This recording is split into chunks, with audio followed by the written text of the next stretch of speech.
এখনকার দিনে তুমি যার কথা ভেবে বাঁচা শুরু করবে, সেই তোমাকে দিন শেষে কষ্ট দেবে।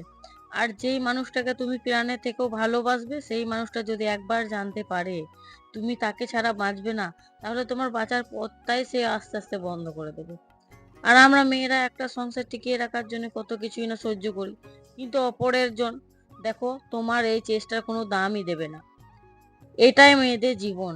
আমরা ভাবি স্বামী স্ত্রী যতই ঝগড়া হোক না কেন সবকিছু ভুলে আবার নতুন করে দিন শুরু করি, কিন্তু অপরজন যদি সেই কথাটা ভাবতো তাহলে একটা সংসার কখনোই ভাঙতো না। আর আমরা মেয়েরা যতই ভাবি না কেন সংসারে এত চাপ নেব না, দুঃখ কষ্ট কিছুই মনে করব না কিছু, কিন্তু তো দুঃখ কষ্ট তোমার কিছুই ছাড়বে না। তো হ্যালো এভরিওয়ান, আমি দোলন। আমার নতুন আর একটা ভিডিওতে তোমাদের জানাই স্বাগত। তো আজকের দিনটা ছিল শনিবার।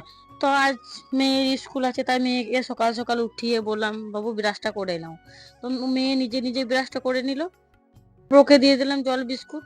ও সকালে উঠে সেরকম কিছু খেতে চায় না, দু একদিন হলে হরলিক্স খায় আর নাহলে বিস্কুট। আর আমি খেলাম চা বিস্কুট, নিয়ে চলে গেলাম মেয়েকে স্কুলে দিতে। আর আর যাওয়ার আগে কালকেকার আর শুকনো কিছু জামা কাপড় ছিল সেইগুলো মিলে দিয়ে গেলাম। এখনকার যে ওয়েদার, তখনই বৃষ্টি হচ্ছে তখনই রোদ্দুর, তাই ভালো করে জামা কাপড়ও শুকাচ্ছে না, সব স্যাঁত করছে, তাই ওইগুলো একটু রোদে দিয়ে দিলাম। কি হাওয়াও দিচ্ছে প্রচন্ড, তার সব জামা কাপড়গুলো উড়ে উড়ে পড়ে যাচ্ছে, সবগুলোতে ক্লিপ দিতে হচ্ছিল। আর এরপর বাড়িতে এসে কিছু কাজকর্ম করে আবার দৌড়ালাম স্কুলে। মেয়ের স্কুলে যেহেতু মিটিং আছে, তাই 9:30 থেকে বলেছিল মিটিং আছে। তো আমরা তো তোমরা জানো টাইমের জল, সেই টাইমে জল আসে টাইম করে, তো জল নিতে নিতে ভালো করে নিতেও পারিনি, অল্প নিয়েই তো দৌড় দিলাম। তখন বাজে প্রায় 10টা, তখন দেখছি অর্ধেক মিটিং শেষই হয়ে গেছে। ওই মেয়ের স্কুলে মিটিং ছিল, কারণ 15ই আগস্টের দিন কে কি ড্রেস পরবে, কে কিরকম সাজবে, প্রোগ্রাম আছে তো, তা সেই জন্য। তারপর মেয়েকে নিয়ে চলে এলাম বাড়ি, আর তারপর লেগে পড়লাম রান্নার কাজে। আর যেহেতু শনিবার তাই আমাদের নিরামিষ। তো বেশি কিছু করিনি, করেছিলাম টমেটো পোস্ত, গাজর আলু বরবটি দিয়ে একটা ভাজা করেছিলাম, পটল ভাজি করেছিলাম, আর মেয়ের জন্য সবকিছু সবজি দিয়ে পেঁপে আলু গাজর বিট সবকিছু দিয়ে ঝোল করেছিলাম। তো এইটুকু। তারপর রান্নার পরে গ্যাস ফ্যাস মুছে সব চলে গেলাম পুকুরে বাসন ধুতে। তোমরা তো জানোই বাড়িতে আমার জলের ব্যবস্থা নেই, তাই পুকুরে যেতে হয়। তো বাসনগুলো ধুয়ে নিলাম, আর অল্প কিছু আমার নাইটি ছিল সেগুলো একটু কেচে নিলাম পুকুরে। তারপর এসে আবার বাড়িতে ভালো জল বুলাইলাম। তারপর খেয়ে দিয়ে মেয়েকেও দিয়ে দিলাম খেতে, আমরাও খেয়ে নিলাম। তারপরে একটু দুপুরে হালকা একটু শুয়েছিলাম, রেস্ট নিলাম। তারপর উঠেই আবার কাজ বাজ শুরু।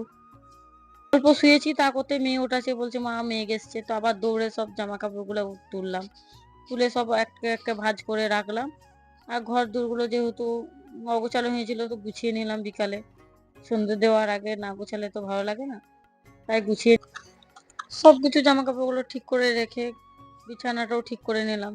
তারপর একটু ঘর দোরগুলো ঝাড়ু দিয়ে নিলাম। আর এই বিছানাটা যে আমাকে কতবার দিনে পরিষ্কার করতে হয় তার কোনো ঠিক নেই, অগুন্তি বার।